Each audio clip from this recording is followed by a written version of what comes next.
Dear graduates, you are stepping into the world that can be uncertain, yet full of opportunity.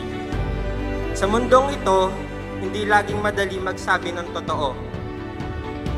Hindi rin laging madali ang maging matapang. Pero tandaan nyo, sa mga panahong mahirap maging totoo at matapang, doon sila pinakakailangan. The class of 2025 from Accountancy, Business and Management, and Information and Communications Technology.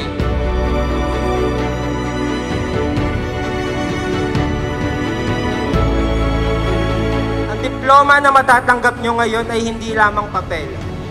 Ito ay susi.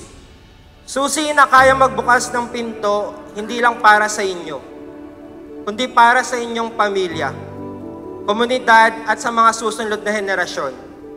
Huwag niyong ituring na katapusan ito, kundi simula ng isang makabuluhang buhay. Gamitin ang katotohanan bilang gabay at ang tapang bilang lakas sa bawat hakbang.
Congratulations, Batch 2025. Maraming salamat at naway dalhin nyo ang liwanag ni Inang Tanglaw saan man kayo mapunta. Isigaw mo sa hangin, tumindig at magsilbi.